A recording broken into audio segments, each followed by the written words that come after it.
Have you ever been in a relationship where your partner has said things to you like, you never do anything for me, even though it seems like you're doing everything that you can to show how much you care? Or maybe they've said something like, I'm tired, and they mean they're tired emotionally, or they're tired of the situation that you guys are in. Or maybe these are things that you've said to your partner, and you're wondering if your partner actually loves you. I've been in this situation before, in a previous relationship, more along the sides of not being able to show my love for my girlfriend at the time. And it sucks. It feels like I was doing everything I can, and she just wasn't able to receive or recognize my efforts, or just maybe I was doing the wrong thing, or I just didn't know what was going on, and I was just missing something. Luckily, at the time, I came across this book called The 5 Love Languages by Chapman, and it helped out a lot. And I'd recommend it if you're ever in a relationship and it seems like you're constantly miscommunicating and not understanding each other.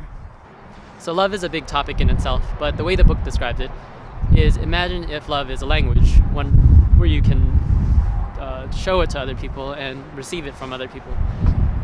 Depending on where you were born and the culture that you grew up in and how you were raised, you probably speak a primary love language. And a misconception that many people have is that you might think that everyone shows and receives love the same way, when really everyone has their own way of showing and receiving love.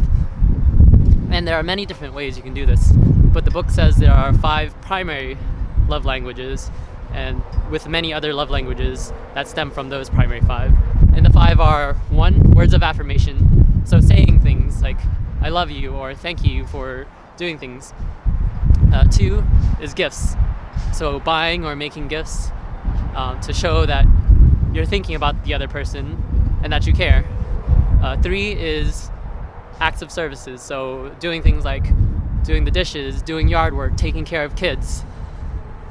4 is spending quality time together, so giving your undivided attention to the other person and being in the moment and doing things together. And 5 is physical touch, so things like hugging, kissing, being physically intimate. And most people probably have 1 or 2 primary love language. For instance, for me, my primary love language is spending quality time together and doing things together.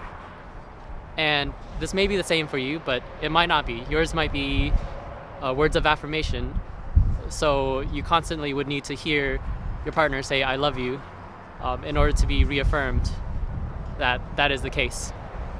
And there's no right or wrong way to show or receive love. These are just individual differences between people. The book also talks about this concept of a love tank. And imagine if everyone had a tank where they used to store love. So as you communicate your love to other people, their love tanks will start to get fuller and fuller. And over time, this will slowly decrease, especially if you don't constantly refill the tank by showing them how much you care and love them. And for a while, they'll be fine until the tank starts to become empty. And once that happens, that's where fights start to occur. And that's when your partner might start wondering if you actually love them or not. And the only way to fix that is to start showing them that you love them and care again. But you have to do this in a very specific way. Specifically, you have to talk to them in their love language. So if their love language is receiving gifts, but you don't normally give gifts because that's not your primary love language, then no matter how much you show them love in any other way, if you don't give them a gift from time to time, then they'll start wondering if you actually love them or not. So even though we speak 1 or 2 primary love languages, we can learn other love languages and show other people that we love them in those ways. And I've spoken about this with my friends before. One thing that keeps on coming up is that this seems very unnatural, and it might almost seem manipulative, and that when people love each other, it should just be natural. They shouldn't have to know about this concept, and they should be able to just show their appreciation and love for each other naturally. And I think that is a fair point. But underneath this framework, the way that I think about it now is what you really mean is that you probably want to find someone that also speaks the same love language as you. That way, you'll just immediately connect with each other, and you don't have to know about any of this concept or think about it in these ways. And I think that's fine. I think you should want whatever you want, and there's no right or wrong answer to that. And that's my thoughts on that so far. So I'm curious about what you guys think, if you agree or disagree with this idea of thought, or if you've had any similar experiences. Let me know in the comment section down below. Otherwise, I hope you guys stay happy and healthy, and I'll see you guys next time.